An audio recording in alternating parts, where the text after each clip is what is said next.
الحكيم. قال النبي صلى الله عليه وسلم: ألا كلكم راع وكلكم مسؤول عن رعيته. وقال عليه الصلاة والسلام: ما نحل والد ولده من نحل أفضل من أدب حسن، او كما قال علیہ الصلاۃ والسلام. میں آپ حضرات کا شکر گزار ہوں کہ آپ حضرات اپنا قیمتی وقت نکال کر یہاں آئے. آپ نے کیا سوچ کر اپنے بچوں کا یہاں ایڈمیشن کرایا، یقیناً یہ آپ سمجھتے ہیں. چونکہ ایک اچھے انسان کی پہچان یہ ہوتی ہے کہ وہ اپنی اولاد کی تعلیم کے ساتھ ساتھ تربیت کے لیے فکر مند رہتا ہے. یقیناً آپ کو یہ چیز معلوم ہوئی ہوگی، آپ کو کہیں سے معلوم ہوا کہ وہاں تعلیم کے ساتھ تربیت اور دنیاوی تعلیم کے ساتھ دینی تعلیم، جسے دوسرے لفظوں میں کہا جا سکتا ہے کہ جہاں تعلیم اور تہذیب کی خوشبو ایک ساتھ مہکتی ہے. میں آپ کا شکر گزار ہوں کہ آپ نے اپنے بچے کے لیے اتنا کچھ بہتر سمجھا. جہاں تک اسکول کی تعلیم نظام کی بات ہے، وہ ہمارے مہربان سر نے آپ کو کچھ ویڈیو کچھ فوٹوز کے ذریعے بتلایا. آگے کچھ بتانے کی ضرورت نہیں ہے. اور جہاں تک اسکول کی کچھ خاص ضروری چیزیں اور بتانی ہیں، وہ ہمارے وائس پرنسپل اسلم سر ابھی آپ کے سامنے ذکر کر دیں گے. میں آپ چند چیزیں آپ حضرات کے سامنے رکھنا چاہوں گا. میں نے اللہ کے نبی صلی اللہ علیہ وسلم کی 2 حدیث شریف پڑھی ہے. پہلی حدیث، اس میں آپ صلی اللہ علیہ وسلم نے فرمایا کہ غور سے اس بات کو سنو کہ تم میں سے ہر ایک نگراں ہے، جس کے اندر میں کچھ لوگ کام کرتے رہتے ہیں. ہر ایک نگراں ہے اور ہر ایک سے قیامت کے دن اس کے نگراں جو بھی اس کے ماتحت ہیں ان کے متعلق سوال کیا جائے گا، پوچھا جائے گا. جو جتنے بڑے عہدے پر ہے اس کی اتنی بڑی ذمہ داریاں ہوتی ہیں، لیکن سب سے ادنا درجہ یہ ہوتا ہے کہ آدمی کم از کم اپنے گھر میں اپنی بیوی بچوں کا نگراں اور محافظ ہوتا ہے.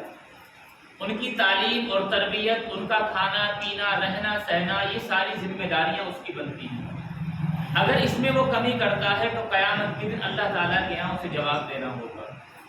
جہاں تک یہ بات ہے، ان کے لیے رہنے کا انتظام ایک باپ بہت اچھے سے کرتا ہے. اپنی ضرورت سے زیادہ قرض لے کر بھی کر لیتا ہے. کھانے کا انتظام کوئی بتانے کی ضرورت نہیں ہے. الحمدللہ سب کے ہاں سحری افطاری کے دسترخوان پہ وہ نعمتیں ملتی ہوں گی جو عام طور سے نصیب بھی نہیں ہوتی.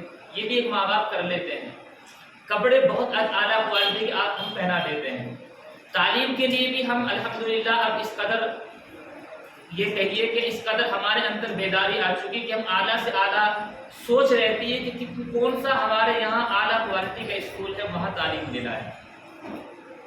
لیکن ایک چیز رہ جاتی ہے جہاں کمی ہے، وہ ہے تہذیب، یا جسے کیا کہا جاتا ہے تربیت. یہاں آنے کے بعد ہم سب سے زیادہ کمزور پڑ جاتے ہیں اور اپنی اولاد کے سب سے زیادہ یہ حق ختم کرتے ہیں. ایک مثال سے آپ اس کو سمجھیے. آپ اسکول میں بچے کو بھیجتے ہیں تعلیم کے لیے. ظاہر سی بات ہے وہ تعلیم دیتے ہیں. بچے کے ہائی اسکول انٹر کرا دی، بی اے ایم اے کرا دیا، جس مقصد کے لیے بھیجا وہاں کامیاب ہو گئے، کسی حد تک ہو ہی جاتے ہیں. آپ نے مدرسے میں بھیجا کہ وہ قرآن کریم حفظ کرے گا اور دیگر مولویت پڑھے گا، وہ سب پڑھ لے گا. لیکن تربیت کی ذمہ داری جو ماں باپ کی ہے، بالکل نبھانے کے لیے ایک بہت بڑی تعداد ایسی ہے اس کو نبھانا نہیں سکتے. وہی سمجھتے ہیں کہ شاید جہاں ہم نے اسکول میں یا مدرسے میں بھیجا ہے کہ تمام تر تربیتیں وہی کریں گے. دیکھیں اسکول میں مدرسوں میں آپ کو تجربے کی بات بتا دوں، تربیت کی باتیں بتلائیں گے، تربیت نہیں کرا سکتے.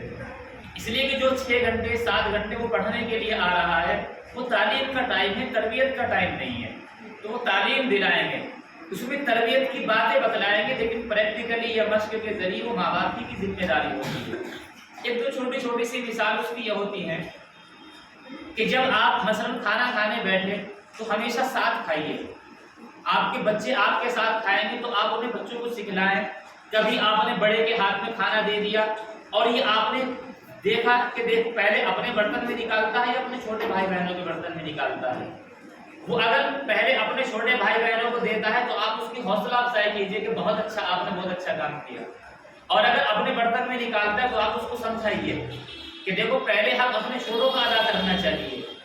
آپ کوئی سامان لے کر آئے تو اپنی بیٹی کو آپ نے دیا تاکہ بیٹی کی حوصلہ افزائی ہو کہ گھر میں بیٹیوں کی عزت ہوتی ہے، پھر آپ یہ دیکھیں کہ سارا خود رکھ کے بیٹھ گئی، اپنے بھائیوں کو بھی دیا یا ماں باپ کو پہلے دیا، یہ آپ عمل کے ذریعے بچوں کی تربیت کر سکتے ہیں۔ اور یہی سے کمزوری ہمارے یہاں آتی ہے۔ ہم جس سماج میں رہتے ہیں، پتہ نہیں ہمارے اندر یہ کیا چیز آئی، اگر میں ایک سامان لے کر آیا، میں نے چھوٹے کو دیا تو میں کان میں کہتا ہوں کہ اسے تو تورت لے اور بڑے سے مت بتائیے میں نے تجھے دیا ہے۔ آپ یہ نہیں سمجھتے کہ اس کا اثر اس کے مائنڈ کو کیا پڑتا ہے، کہ اس کا مطلب ماں باپ کی جو پراپرٹی ہے نا بڑے سے چھپا کے رکھنی چاہیے، یہ مائنڈ سیٹ ہوتا ہے بچپن سے۔ آپ نے کھانے کا سامان بیٹی کو دے دیا کہ چپ چاپ کھا لے، اتنا ہی تھا، اپنے بھائی سے مت بتائیے، تو بہن کے دماغ میں یہ بات آئی کہ اس کا مطلب میرا بھائی میرا دشمن ہے، اس کو نہیں بتانا ہے۔ حالانکہ آپ کے کہتے ہوئے یہ بڑی بات نہیں ہے اس ٹائم، لیکن بچپن سے جو مائنڈ سیٹ ہوتا ہے، جو ایک تصویر دماغ میں چھپ گئی، وہ قیامت تک نہیں نکل سکتی ہے۔ حالانکہ آپ کو کرنا ہی چاہیے تھا، آپ ایک ہی امرود لائے تو کہتے کہ دیکھو بیٹا مجھے مارکیٹ میں ایک امرود ملا ہے لیکن سب کا حصہ برابر ہے، تم بڑے ہو تم دیکھ لو کیسے کرو گے۔ آپ صرف یہ تماشا دیکھیے ان کا کہ یہ انصاف کرتا ہے یا نہیں کرتا۔ انصاف کر رہا ہے تو اس کی حوصلہ افزائی کی، میرا بچہ کتنا اچھا ہے، اپنے سب بھائی بہنوں کو ساتھ لے کر چلتا ہے۔ اور اگر نہیں کرتا تو آپ اس کو سمجھائیے کہ بیٹا میں تو آپ سے امید نہیں تھی کہ میرا بچہ تو اپنے بھائی بہنوں کا حق نہیں کھا سکتا، لیکن آپ نے جو کتلیاں اس کی 4 پیس بنائے، اپنے حصے کی تھوڑی بڑی کاٹی، ان کو چھوٹی دی، کیونکہ یہ تربیت کے پوائنٹ ہوتے ہیں۔ یہاں آنے کے بعد ہم کمزور پڑتے ہیں۔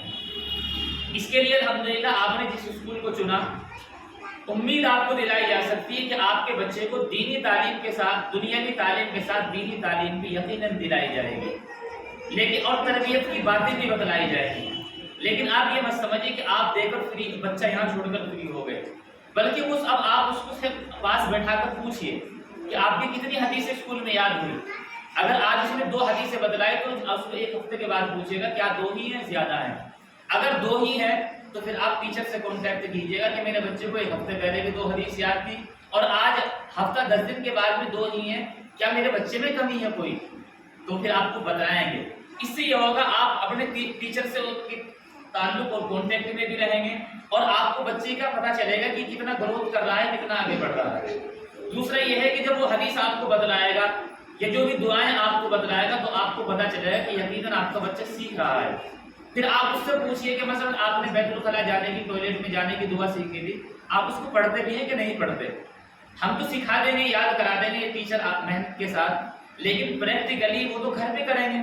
لیکن پریکٹیکلی آپ دیکھیے کہ اس نے پڑھی ہے یا نہیں پڑھی ہے۔ اس کو بیت الخلاء جانے کی سنتیں یاد کرائی تھی، آپ اس کو دیکھیے کہ اس نے آنے کے بعد ہاتھ دھوئے ہیں کہ نہیں دھوئے ہیں، کون سے پیر سے باہر آتا ہے، کون سے پیر سے جاتا ہے۔ یہ ظاہر سی بات ہے، ماں باپ کے پاس اکثر وقت رہتا ہے، یہ وہی کریں گے۔ تو تعلیم دینی ہو یا دنیاوی ہو اسکول سے ملے گی، تربیت کی باتیں ملیں گی، لیکن تربیت کی عملی مشق یقیناً گھر سے ہوگی، وہ آپ اپنی ذمہ داری سمجھتے ہوئے کریں۔ وہ اس لیے جو میں نے دوسری حدیث پڑھی، اللہ کے نبی صلی اللہ علیہ وسلم نے فرمایا، اور حقیقت میں ہم سب کے لیے بہت قیمتی بات ہے کہ کسی باپ نے اپنی اولاد کو کوئی بہترین گفٹ، کہ اس سے بڑھ کر کوئی گفٹ نہیں دیا کہ جتنا باپ نے اپنے بیٹے کو کوئی ادب سکھلا دیا۔ چھوٹے سے الفاظ ہیں تھوڑے سے، لیکن کتنی گہرائی کی بات یہ ہے کہ باپ اپنی اولاد کے لیے کیا کچھ نہیں کرتا، سب ماں باپ ہی سمجھتے ہیں۔ ہم بھی ماں باپ ہیں، ایسا بھی ہوتا ہے اگر ہمارا آئس کریم کھانے کا من کیا اور دیکھا کہ ابھی میرے بچے ابھی نانی کے یہاں گئے ہوئے ہیں، وہ 1 ہفتے بعد آئیں گے، تو 1 ہفتے کے بعد آئس کریم کھائی تاکہ میری آئس کریم میں میرے بچوں کا بھی حصہ رہے۔ ایک باپ کی ایک سوچ ہوتی ہے۔ کبھی ایسا ہوتا ہے کہ میری چپل ٹوٹ رہی ہے لیکن سلوانے کے بعد کام چل جائے گا، لیکن اولاد کو اچھی دلوائے گا۔ ہر ماں باپ سمجھتے ہیں، کیونکہ یہ تجربہ ہم پہ گزرا، ہم بھی سمجھتے ہیں۔ لیکن ان ساری چیزوں سے بڑھ کر یہ ہے کہ ماں باپ ایسی چیز اپنی اولاد کو دے کر جائیں کہ وہ مرنے کے بعد بھی ماں باپ زندہ رہیں۔ اب مرنے کے بعد زندگی یہ ہے، ڈاکٹر نواز صاحب کا شعر ہے کہ زندگی کچھ ایسی جیو کہ دنیا رشک کرے، موت آئے تو ایسی ہو کہ دنیا دیر تک ماتم کرے۔ جب مرنا تو یقینی ہے، لیکن ہمارے مرنے کے اور دنیا سے جانے کے بعد دنیا ہماری اولاد کو دیکھ کر ہمیں یاد کرے کہ دیکھو یہ جو لڑکا جا رہا ہے جو سب کو سلام کرتا ہے، اصل میں سلام اس لیے کرتا ہے اس کے باپ بہت اچھے تھے۔ یہ جو بچہ ہے ساری رشتہ داریوں میں سب کے خیر خیر پوچھتا ہے، اصل میں اس کے باپ بھی تو یہی کرتے تھے۔ حالانکہ ہم دنیا سے جا چکے، لیکن جب بھی ہماری اولاد کی اچھائی کوئی دیکھتا ہے تو ہمیں یاد کرتا ہے کہ اس کے ابا بہت اچھے تھے۔ ہماری اولاد کی اچھائیوں کو دیکھ کر ہمیں یاد کیا جا رہا ہے۔ تو تو یہ ہے ادب۔ اس کا دنیاوی فائدہ تو یہی ہے کہ ہمیں دنیا یاد کرتی ہے، اور اس کا آخر اخروی فائدہ یہ ہے کہ اگر ہم اپنے اولاد کو ایک نیکی سکھلا دی تو ہمارے مرنے کے بعد جب تک ہماری اولاد اور اس کی نسل اس نیکی کو کرتی رہے گی ہمیں ثواب ملتا رہے گا۔ تو اس سے بڑھ کر کیا ہوگا کہ ہم اپنی اولاد کو تعلیم سے زیادہ تربیت پر دھیان دیں، ادب سکھلائیں۔ نہ جانے کہاں سے ہمارے اندر ایک سوچ پیدا ہوئی کہ بچوں کا مائنڈ سیٹ کرتے ہیں کہ دیکھو تمہاری جو چاچا چاچی ہے نا یہ تو ہماری زمین ہڑپنا چاہتے ہیں، ان سے بولنا مت۔ اگر آپ کی دشمنی ہے تو اپنے تک رکھیے، اولاد کے مائنڈ میں اس کی محبت پیدا کیجیے، وقت بدلتے ہوئے دیر نہیں لگتی۔ کبھی ایسا ہوتا ہے چھوٹا بچہ ہے، بڑے بھائی کی شادی ہوگی تو مائنڈ سیٹ کیا جاتا ہے کہ یہ تمہاری بھابھی ہے نا، یہ تو چاہتی ہے کہ میں گھر سے نکال دیں۔ یہ ہمارے معاشرے میں ہوتا ہے، ہم خود دیکھتے ہیں۔ اس سے ہوتا یہ ہے کہ ہم اپنے بچوں کے دماغ میں نگیٹو سوچ، منفی سوچ پیدا کرتے ہیں، پھر وہ ہر کسی کے بارے میں سوچتا ہے کہ اچھا یہ تو ہمارا دشمن ہی ہے۔ حالانکہ اگر ہم سے اس کی کوئی نفرت اور دشمنی اپنے تک رکھیے، اولاد کو کہیے دیکھیے ایسا ہے تمہارے چچا سے ہماری تو بات بند ہے کیونکہ میرے بھائی ہیں، لیکن تمہارے بڑے ہیں، ایسا ہے ان کے گھر آپ ضرور جایا کیجیے، سلام کیا کیجیے انہیں۔ اس سے بچے کی مثبت سوچ پیدا ہوگی۔ کل کو ایسا ہوگا آپ کے بچے کا عمل دیکھ کر ہو سکتا ہے وہ آپ سے اگر معافی مانگ لے، یا آپ کے بچے کے اس عمل سے دیکھ کر وہ اپنی غلطیوں سے توبہ کر لے کہ نہیں دیکھو وہ میرے بھائی کچھ بھی تھے، لیکن اولاد کو ہمیشہ یہ سکھلایا کہ آپ کے بڑے ہیں۔ یہی چیز تربیت ہوتی ہے۔ تربیت میں یہ نہیں کہ ہم اچھی کوالٹی کے کپڑے اور تھوڑا ایکٹنگ میں رہنا سکھائیں، یہ تربیت نہیں ہے۔ سادگی کے ساتھ وہ ہر کسی کو، بڑے کو بڑا، چھوٹے کو چھوٹا، ہر کسی کی تمیز تہذیب کے ساتھ ملنا سمجھے، یہ تربیت کہلاتی ہے۔ تو آپ الحمدللہ میں شکر گزار ہوں کہ آپ نے اپنے بچوں کے لیے ایک اسکول چنا کہ جہاں آپ ہر طریقے کی تعلیم اپنے بچوں کے لیے پائیں گے، اور لیکن یہ تب ہوگا جب ہم اپنے بچوں پہ اس چیز کا زیادہ فوکس کریں کہ وہ غیر حاضری بالکل نہ کریں۔ نہیں تو ایسا ہوتا ہے کہ کوئی قیمتی بات آج ٹیچر کو بتا دی کہ اس دن ہمارا بچہ نہیں آیا، اور پھر ہم بعد میں سوچیں کہ میں شاید بچے کو کچھ پتہ نہیں چلا۔ غیر حاضری پہ کنٹرول کریں، اور دیکھیں جو خوشی ہے جہاں شادیوں میں شریک ہونا ہے، آگے بڑی عمر بچی ہے سب میں شریک ہونے کی، اور وہ ایسی عمر ہے جتنا قابل ہو کر آپ کا بچہ وہاں جائے گا تو 2 کے بجائے 4 آدمی ملیں گے کہ ان کے بچے سے ملو کتنا اچھا ہے۔ لیکن آج سے اس کا مزاج ہم نے شادیوں میں ہر جگہ جانے کا بنایا تو کوئی ملنا نہیں پسند نہیں کرے گا آگے چلنے کے بعد۔ تو ہم تعلیم سے زیادہ اپنی اولاد کی تربیت کا دھیان دیں، اور ایک اس سے بڑھ کر یہ ہے کہ آپ بھی اور اپنی اولاد کو بھی یہ چیز سکھائیں کہ جس اسکول میں آپ جاتے ہیں وہ آپ کے اپنے گھر سے بڑھ کر ہے، اس کی بلڈنگ آپ سے گھر سے بڑھ کر ہے، آپ کے ٹیچرز آپ کے بھائی بہن ماں باپ سے بڑھ کر ہیں۔ ان کا ادب، احترام، محبت اور عقیدت، جتنی زیادہ عقیدت اور محبت ٹیچر سے بچے کو ہوگی، بچہ اپنا ٹیچر سے کرے گا تو اتنا ہی ٹیچرز کا دل ان کے لیے کھلے گا، وہ اتنی اچھی چیز ان کے لیے بتلا پائیں گے۔ ایک چیز جو بھی بتلا رہا تھا کہ ہمارے معاشرے میں یہ ہے کہ ہمیں نیگیٹیوٹی سکھلائی جاتی ہے، ہم خود اپنی اولاد کو سکھاتے ہیں، پڑوسی ہمیں بتاتے ہیں۔ ممکن ہے کہ کچھ لوگ کبھی چلنے کے بعد ٹیچر کے اسکول کے متعلق بھی آپ کا مزاج بنائیں، من کی سوچ بنائیں کہ نہیں وہاں دوسرے اسکولوں میں یہ ہوتا ہے وہاں یہ نہیں ہوتا۔ تو آپ ان چیزوں کو ان کی باتوں میں نہ آ کر خود اسکول میں آ کر کلیئر کریں کہ ایسا ہوتا بھی ہے کہ نہیں ہوتا ہے، اور اگر ان کی باتوں میں آپ نے نگیٹیوٹی اپنے مائنڈ میں بنائے اور یہ سوچ لیا تو ہو سکتا ہے کہ اس کے ذریعے ہم اپنے بچوں کا فیوچر اور مستقبل خراب کرنے والے ہوں۔ اس لیے ہم اپنا ذہن بھی صاف رکھیں، اپنی اولاد کی تعلیم آپ نے یہاں دلائی، یہاں ایڈمیشن کرایا، اور تربیت کی چیزیں یہاں سیکھیں، لیکن تربیت کی عملی مشق آپ ضرور کریں۔ آخری اس بات کا ضرور دھیان رکھیں، آپ یہ نہ سمجھیں کہ اسکول میں آپ بچے کو ڈال کر فری ہو گئے، بری ہو گئے، بلکہ آپ ضرور ہر 2 دن 4 دن یا ہفتے کے بعد اپنے بچے کا کام، ہوم ورک خود چیک کیا کیجیے۔